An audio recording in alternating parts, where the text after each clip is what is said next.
I wanted to talk about the Republican Civil War that is playing out at a very bad time for Republicans. And I've seen great time for Nazis, Matt Walsh and Sean Davis. Matt Walsh, who was on with Megyn Kelly yesterday, actually talking about this. And friend of the pod. They are saying, yes. Megan is. Oh, I think you meant Matt Walsh. Walsh is an enemy of Megyn the pod Kelly. because of his last name. Well, yeah, the last name is it's confusing for a lot of people. A lot of You people should just grow a hate Matt huge because of beard. it. I tried to. There's other last week. things Didn't work you out. might need to do as well. But their argument appears to be that part of the reason for Republican defeat yesterday was that too many conservatives were talking about the various beefs between like Nick Fuentes and Tucker Carlson. Yeah, that was like the an actual. That is the actual Matt argument. Walsh I could is go like, find we've been, the post and show it to dude, you. This is offline. It's a very Crazy. strange position for them to take because they seem, from my vantage point, more upset about the fact that people are taking issue with the weird white nationalist, Nazi sympathizer, and the guy who brings him on and gives him like a weird patty cake interview. Yeah. They seem more upset with people taking issue with that than they do the fact that these people have some uncomfortable proximity to your party. Like maybe trying to ignore that and pretend it's not a thing. Did Tucker Carlson would have be an issue. anything to do with the selection of the vice president who might be the next Republican nominee? He did. Hell yes. So proximity is a elastic word, but I would say Tucker it's a pretty close Carlson proximity. was sitting in the box of the Trumps during the Republican National Convention. He spoke at the Republican National Convention. He's a person of very potency within the Republican coalition. That's the problem that people have. Everyone's pretending like this is a problem about Nick Fuentes. It's not. And Tucker and Nick have been attacking the likes of Ben Shapiro for months. Yeah, we can. Longer. It's fine to attack Ben Shapiro, who had Gang up on the Jew. who had That's the kind of idea of this, by the way. who had a really great video. Terrific. I'm not earlier a this listener, but that was really week. good. It was very I good. watched, the whole 41 minutes. Yeah, it was really good. It was mostly tape, and that was pretty. I mean, I had played a lot of the tape on my show the previous night, but actually having it all strung together, a little bit of commentary. If you haven't seen it and you're not a Ben Shapiro fan, it doesn't make a difference. It really exposes, particularly Nick Fuentes, of like he's an actual Nazi. Yeah, Yeah, and very proud about it. very proud of it. Which is kind of better. Because you don't need to have but you don't know him, or Hummus he's eaters? different. Yeah, He's kind of proud about Yeah. it, but the face that he wore in the interview with Tucker, he tamped it down substantially. He does that He often. tried to be more accessible and accommodating. He didn't ask anyone to pledge to commit murder and rape in his name during that interview. He's done it in other not contexts. that one in particular, but I felt like he was flirting with Tucker. And Tucker was flirting with him. well, that's also Tucker's personality. Yeah. Anyway, Unless he's talking to Ted Cruz. Yeah, that was a bad date for sure. No, but Tucker is very affable. The laugh, right? Like he's very good at also. Can you do the laugh? I can't. I don't know. That's not an affable laugh. That is a strange That's laugh. manic. No, But when it's repackaged on social media, Yes. it sounds like It's up there, it sounds manic. But in real life, or when you're in the room with him, he's very warm.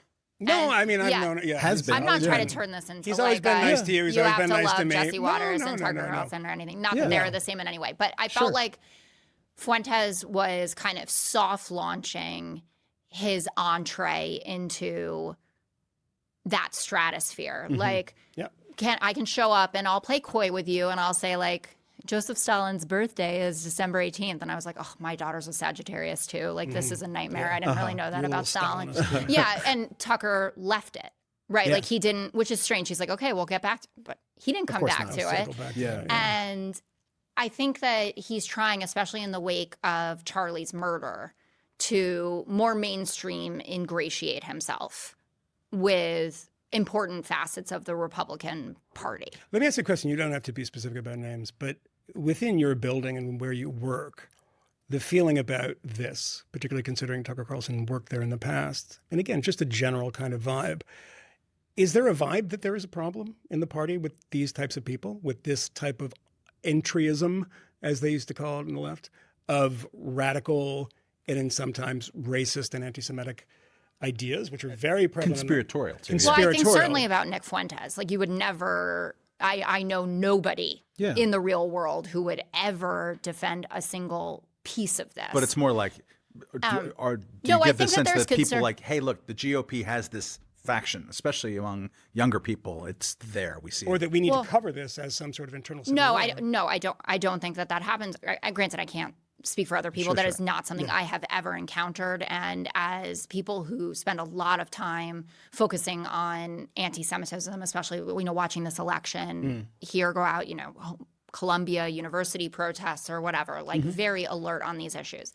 What I will say, and this links to the election with Jay Jones winning the AG spot in Virginia after sending murderous text messages in 2022, that Todd Gilbert, the guy he wrote them about, has forgiven him. And, I guess it's more or less water under the bridge or whatever. I did bring up the GOP text chain, right? That had same sentiments, some of them that Fuentes, expresses.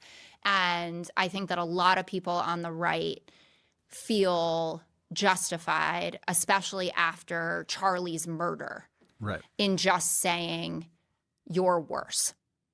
Correct. And that's where I think hiding behind, we lost these elections because everyone's talking about Tucker and Nick Fuentes, which is absolutely not true. Like, it was an election about cost of living. Period. End of story.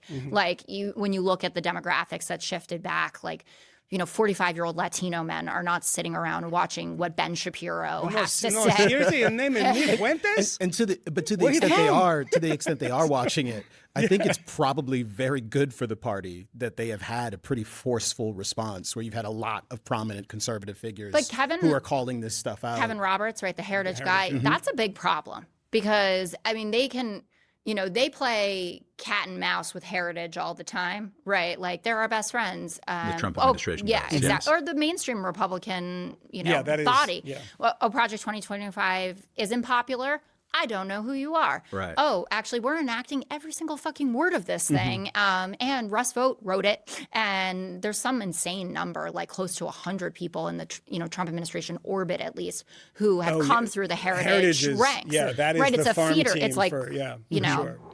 And always kind of has been, but it took over and became Trumpy when it was like an old kind of free market, cold warrior. And then you have somebody like, there is movement, to Camille's point, of like more old guard people like Chris DeMuth resigned, which was big. Chris DeMuth used to be the head of AEI. And he resigned over this. A couple people did. Yeah. And I don't know if you saw the Washington Post got access to like their internal chat, like the Heritage Slack or whatever. And there are a lot of people, especially young people, that are very concerned about this.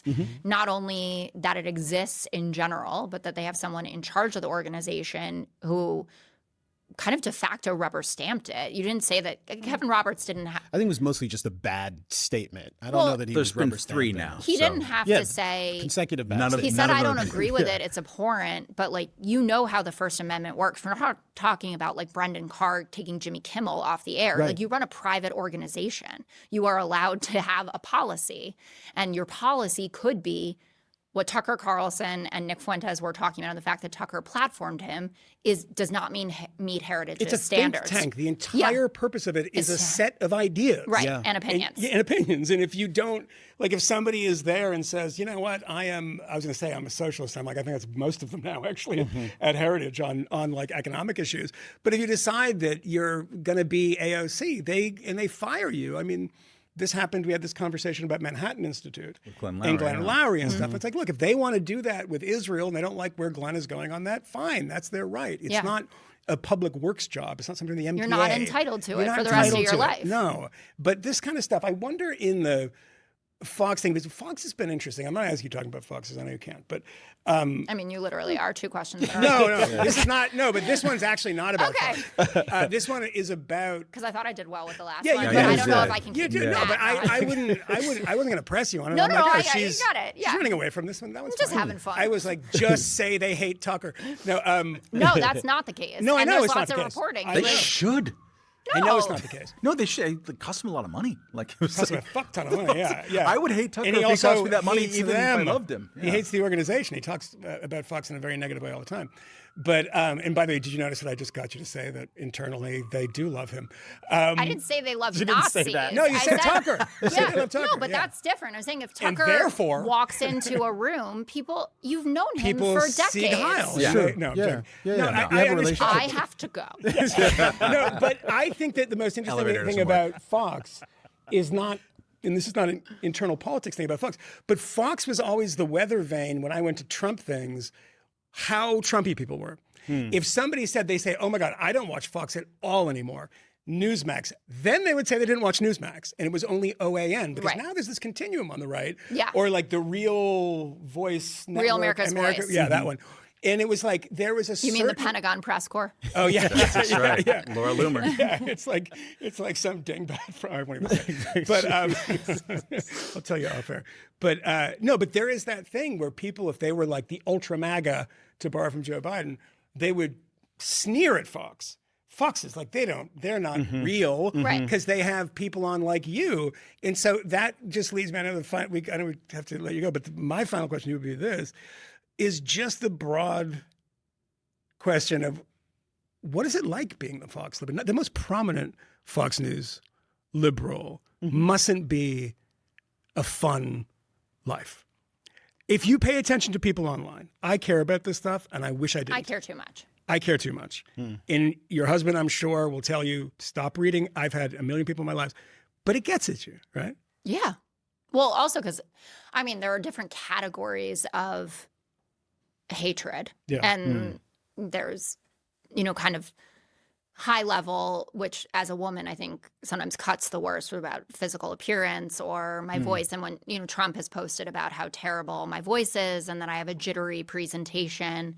And he did a full review, which is nice. Other times he just calls me a loser, which is easier to cope with. But I think the physical stuff, when you are in this kind of medium and you're really trying your best to lead with your ideas and someone reduces it to, like, I think you've put on some weight. Admittedly, I have been pregnant a few times in the last few years, but, that kind of stuff. I haven't, and people have pointed out a lot. I don't know by the what, way. yeah. I know. For you, I can't help you out. But yeah, there is a group, certainly very loud online, that I don't even want to say they despise me or that they really don't like me. They know that I'm a fantastic engagement tool for them because I am an avatar of the left that exists in the right-wing ecosystem. They must have they must short circuit when they see someone like Zoran. If they think you're the avatar of the left, who's somebody who's, has a podcast with moderate in the title and always have seemed to be pretty moderate. Right, but I think showing up in their world is different than, like, it's not that exciting. If you're going to post something shitty about liberals, are you going to put, Jen Psaki and Nicole Wallace in a clip, or are you going to take a clip of Greg Gutfeld destroying me, right? Or whatever it is.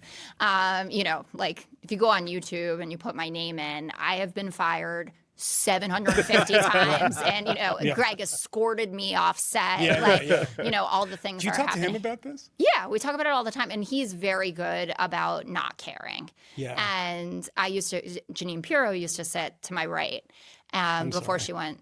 No, she honestly, you want to, like. At least I know she she shared doesn't. some of the wine sometimes, right? Yeah. I was gonna say I know she doesn't drink, but like someone that you would want to have a drink with is Janine Pirro. She is a riot, and she has lived, more than 9 lives. Yeah. Anyway, so I'd be like, I saw this, or if Trump posted about me, and she'd be like, why the fuck do you care about any of that? She's like, you're here and they're not. And like, you're good at your job and they're not. But that presumes rationality on this stuff. Because people say that to me too. Like, why do you care? This is like an egg, and there's somebody in the Aren't you parking more lot. rational than him? I mean, I expect Well, she's on TV. that. I'm on You're on fucking TV. YouTube.